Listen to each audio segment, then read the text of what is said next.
है, क्योंकि संभवतः फिर कोरोना है। सामान्य वायरल समझने की गलती बिल्कुल ना करें।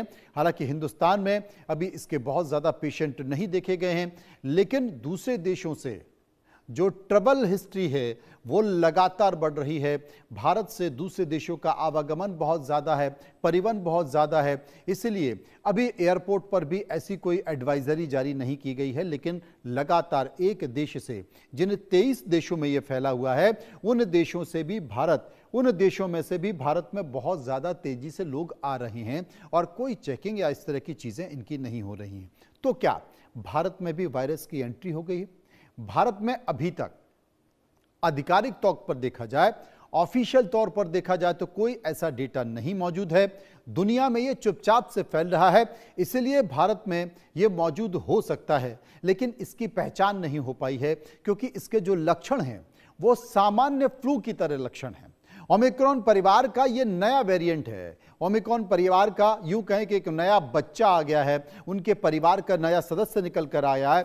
यूरोपियन देश और अमेरिका के साथ साथ ऑस्ट्रेलिया में इसका असर देखा जा रहा है। वहां पर बहुत सारे पेशेंट हैं जो अस्पताल में मौजूद हैं, अस्पताल में भर्ती हैं, अस्पताल में ये लगातार पहुंच रहे हैं, और जो चेक किया गया है उसमें ये वेरिएंट पाया गया है। या कुछ और चीज़ों पर अगर पहले बात करें तो कोरोना में इस नए वेरिएंट के बारे में बहुत सारी चीज़ें हैं जो जानने लायक है। मैं आपको बता देता हूं, क्योंकि दिल्ली के मॉडल टाउन यानी कि यथार्थ हॉस्पिटल के जो इंटरनल मेडिसिन के सीनियर डॉक्टर संजय गुप्ता ने इसके बारे में कुछ कहा है। हमने उनसे पूछा, वो एक बार सुनिए।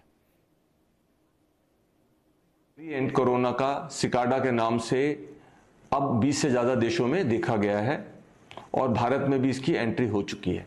नमस्कार, मैं doctor Sanjay Gupta, senior director internal medicine यथार्थ हॉस्पिटल मॉडल टाउन से आज आपसे इस कोरोना के नए वेरिएंट के बारे में कुछ बात करता हूं। कोरोना जाने के बाद भी लगातार कई तरह के म्यूटेशन करके आता रहा है।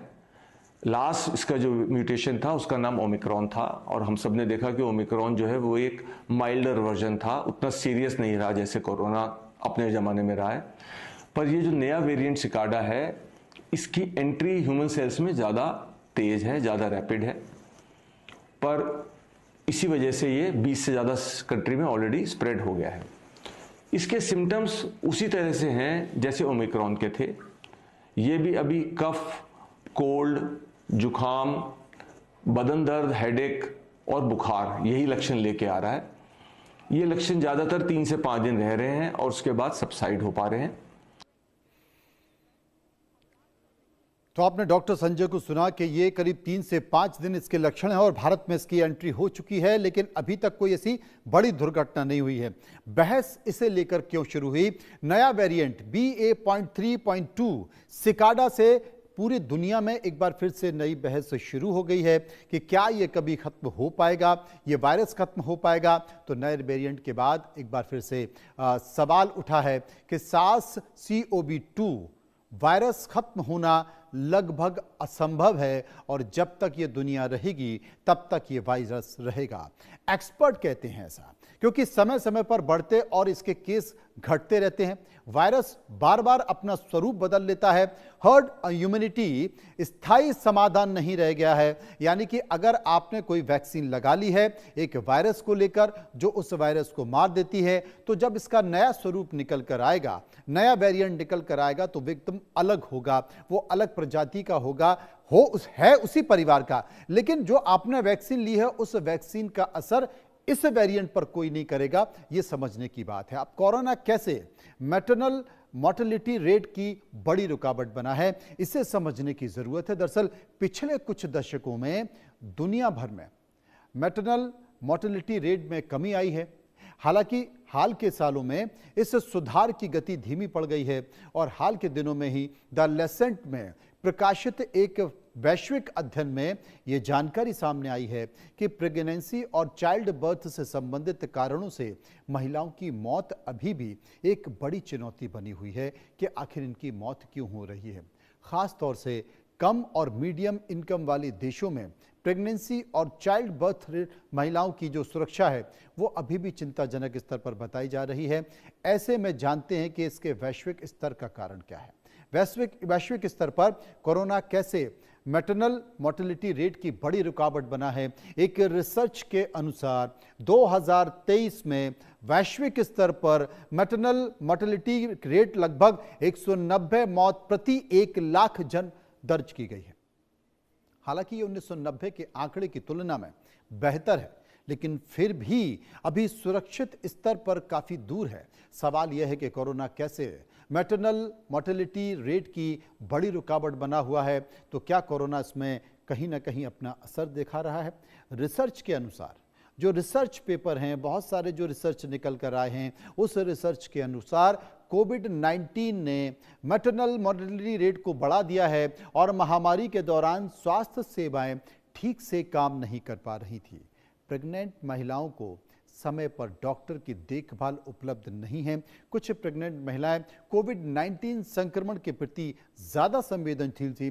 महामारी के कारण वैश्विक स्तर पर दसियों हजार ऐसे केस हैं जो मैटरनल डेथ जाहिर तौर पर हैं। अब अस्पताल कोविड अस्पताल घोषित हो तो मुश्किल है। महामारी के समय बाकी इलाज छोड़कर सारा ध्यान कोरोना पर जाता है। तो क्या एक बार फिर से दुनिया डरा रही है? क्योंकि इसके जो संकेत निकल कर आ रहे हैं, आपने डॉक्टर संजय को सुना कि भारत में उपस्थिति दर्ज हो चुकी है, लेकिन इसके लक्षण ठीक सामान्य कोविड की तरह हैं, इसलिए अभी उस तरीके से पहचाना नहीं जा रहा है और ना ही इसका टेस्ट भी किया जा रहा है। अब यही हाल महामारी के समय भी बाकी बीमारियों को लेकर था। अस्पताल, डॉक्टर, सरकारों का जो मुख्य रूप से जो कोविड है वो कोविड पर बचाने पर ध्यान था, इसलिए बाकी बीमारियों पर सरकार का ध्यान नहीं गया, अस्पताल का ध्यान नहीं गया, डॉक्टर का ध्यान नहीं गया। अब जो सिकाडा है, उस सिकाडा के अपडेट को लेकर मैं आपको बता रहा हूं। मैं आपको डरा नहीं रहा, लेकिन बता जरूर रहा हूं, क्योंकि देर सवेरे देखिए भारत में इसकी उपस्थिति दर्ज हो चुकी है। ये बात अलग है कि पर्टिकुलर इस वेरिएंट को लेकर जांच नहीं की जा रही है, लेकिन बहुत सारे लोगों में उसके संकेत देखे जा रहे हैं। कोरोना के जो नए वेरिएंट है, जो सिकाडा है, उसकी हम बात करें तो स्थिति बहुत गंभीर महामारी जैसी अभी नहीं लग रही है, लेकिन कुछ देशों में इसके केस बढ़ने के साथ हल्की वृद्धि जरूर देखी गई है। सिकाडा पर अपडेट क्या है, यह आपको समझने की जरूरत है, क्योंकि नए वेरिएंट से अब तक मौतों में कोई बड़ी उछाल नहीं आई है। ज्यादातर देशों में इससे जो डेथ हुई है वो सीमित हुई है, बहुत ज्यादा नुकसान नहीं हुआ है और नियंत्रित भी हैं। मौतों का जो आंकड़ा है वो कम है, लेकिन सतर्कता बरतना बहुत जरूरी बताया गया है। कुछ जगहों पर अस्पताल में लोग भर्ती हैं, उनकी संख्या बढ़ी है। आईसीयू में बहुत गंभीर मामले आ गए हैं या भीड़ लग गई है, ऐसी स्थिति नहीं है, लेकिन अधिकतर मरीज जो हैं उनको लक्षण जरूर दिखाई दे रहे हैं। ऐसे मरीज घर पर भी ठीक हो रहे हैं और बुजुर्ग पहले से बीमार थे, लेकिन बुजुर्गों को खतरा है और बहुत सारे केस बढ़ रहे हैं, तो इसे बहुत गंभीरता से लेना चाहिए। क्योंकि इस वेरिएंट के साथ सबसे बड़ी बात है कि एक तो बहुत तेजी से फैल रहा है, 70 से 75 ये म्यूटेशन करता है, और दूसरी बात है कि ये आपको तेजी से थका देता है। अचानक से आपका शरीर जो है उसको ये थका देगा। अब सवाल ये है कि कोरोना का नया वेरिएंट जो सिकाडा है, वो सिकाडा दक्षिण अफ्रीका में इसकी पहचान कैसे हुई? तो आपको बता दूं कि पहचान कोई अचानक की घटना नहीं थी, बल्कि एक वैज्ञानिक निगरानी थी, एक वैज्ञानिक निगरानी की प्रक्रिया का हिस्सा थी। आसान भाषा में मैं आपको समझा देता हूं कि इसकी पहचान कैसे हुई। असल में मरीज का एक सैंपल लिया गया और उसका सैंपल लिया गया तो उस सैंपल में कुछ अजीब सा दिखाई दिया। ये जो वेरिएंट है ये रेस्पिरेटरी यानी कि नाक गले का सैंपल मिला और एक मरीज का जो नेजल था उसका स्लैब टेस्ट किया गया, स्वाब जो था उसका टेस्ट किया गया, और जब किया गया तो उसमें दिखा कि एक नया म्यूटेशन है जिसकी पहचान हो रही है। उसके बाद फिर जीनोम सीक्वेंसिंग किया गया, और जब जीनोम सीक्वेंसिंग किया गया तो उसमें यह खुलासा हुआ कि ये एक नया वायरस निकल कर आया है, और जो वायरस निकल कर आया है वो वायरस पहला का जो ओमिक्रॉन था उस परिवार से ही जुड़ा हुआ वायरस है, लेकिन ये कुछ अलग सा एक्ट कर रहा है।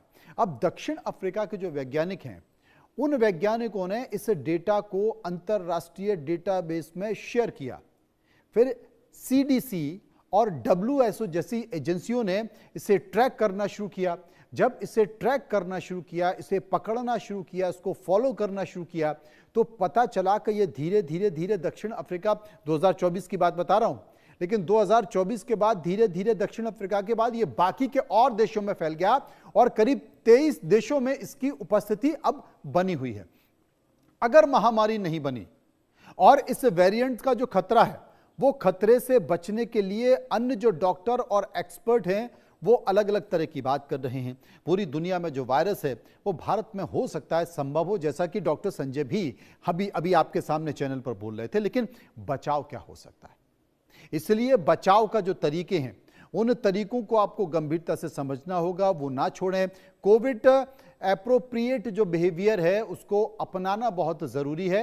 हाथ धोते रहें, बार बार साबुन से धोते रहें, ज़्यादा भीड़ भाड़ वाले इलाकों में ना जाएं। अगर आप जा रहे हैं तो एक बार मास्क लगाएं, खासकर ऐसी जगह जो कि ट्रांसपोर्टेशन के बड़े अड्डे हैं, जिनमें कि एयरपोर्ट है, स्टेशंस हैं या फिर बस अड्डे हैं, वहाँ पर इनका इस्तेमाल ज़रूर करें।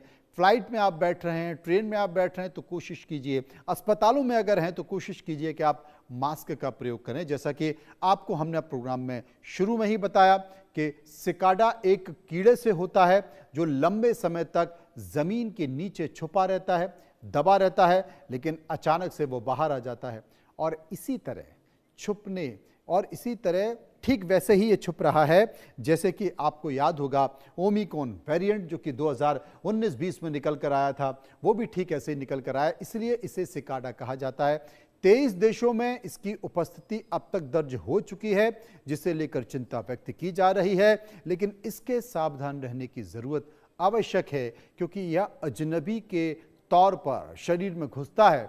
वैक्सीन लगने पर भी यह इम्यूनिटी को चकमा देता है, इसलिए आवश्यकता है कि अगर इससे जुड़े कोई लक्षण दिखें, जैसा कि हमने तमाम लक्षणों के बारे में आपको बताया, तो इसे हल्के में ना लें, आम वायरस ना लें। खासकर ऐसे लोग जो एक देश से दूसरे देश या फिर एयरपोर्ट पर या फिर स्टेशन पर बहुत ज़्यादा ट्रेवल कर रहे हैं, वो इसका विशेष ख्याल रखें और डॉक्टर को ज़रूर दिखा दें। मैं आपको डरा नहीं रहा हूं, लेकिन सिकाडा से अलर्ट कर रहा हूं, सतर्क रहिए। फिलहाल समझिए.com में इतना ही। नमस्कार।